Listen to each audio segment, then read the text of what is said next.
I-55. Yeah. Real close to it, Zora. Okay, right now we're recording.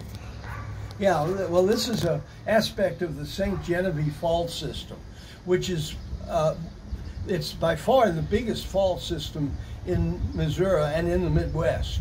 It covers a large area of eastern Missouri and the eastern Ozarks. It covers a large part of St. Genevieve, Cape Girardeau counties, Perry County. Covers a big, and you go through it when you take I-55. Yeah. When you get around St. Genevieve and between St. Genevieve and Perryville, you see tilted beds, and you see a lot of different formations showing up that don't normally show up in much other part of the state. Yeah.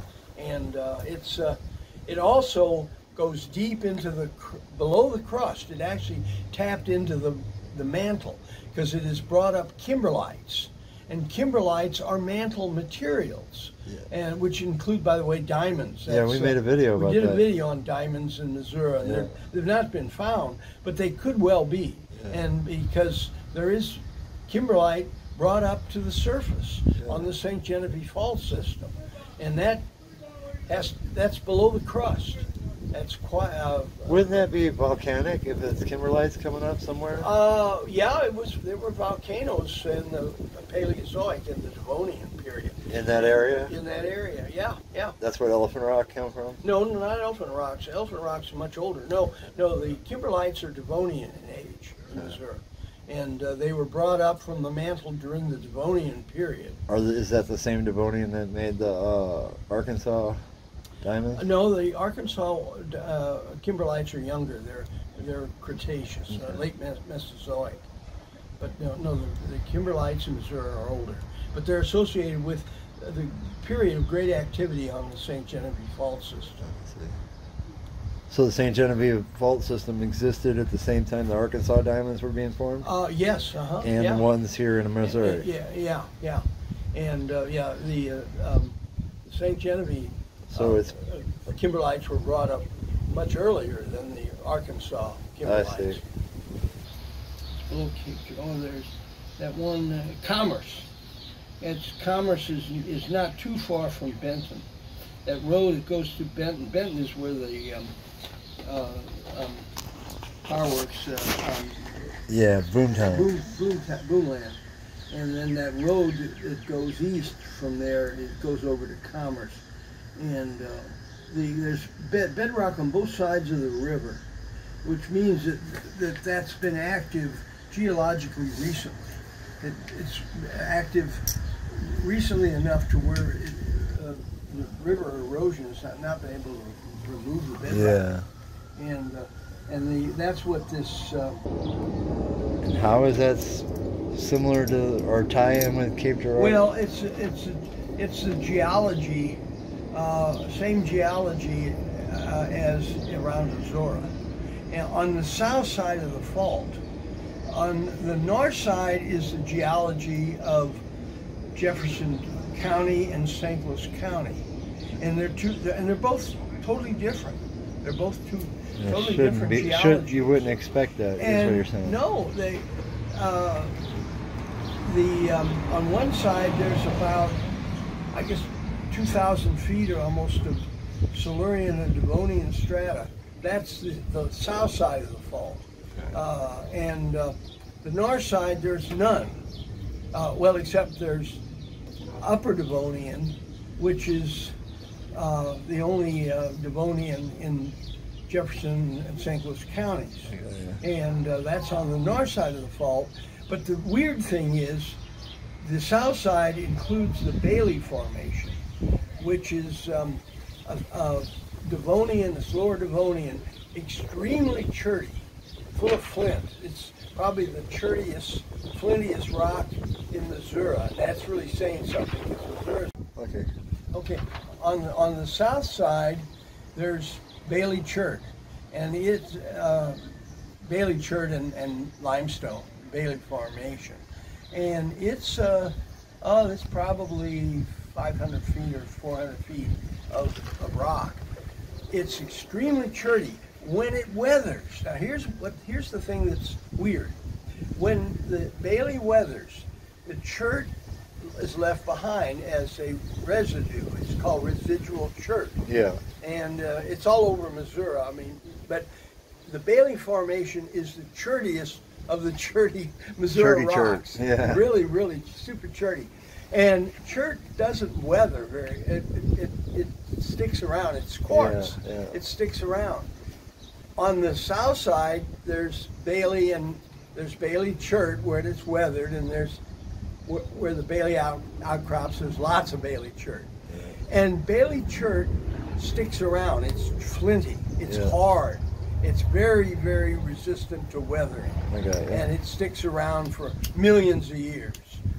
On the north side of the fault at Ozora, there is absolutely not only no Bailey Formation, there's no Bailey chert. Yeah. But on the south side, there's a huge amount of it. And it's like two geologies.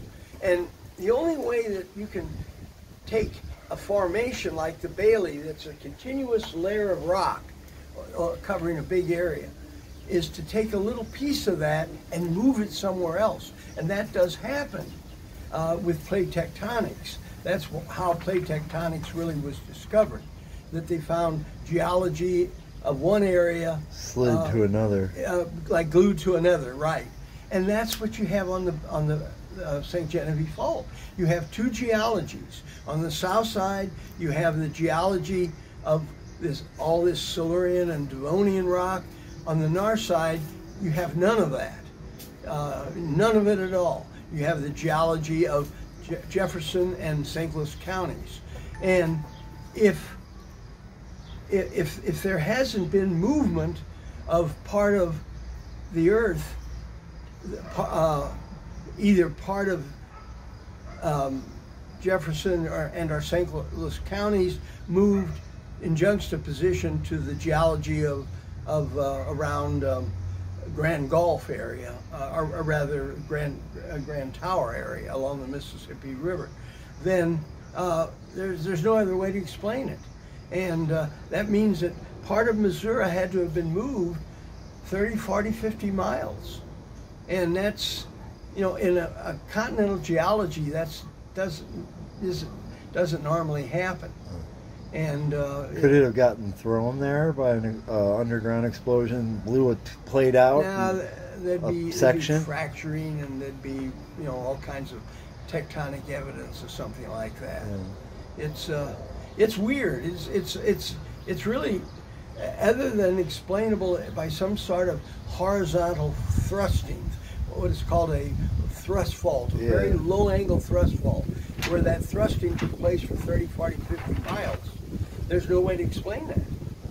But there's nothing to source the pushing it there. No, nothing that you can see. No. So it's just out. It's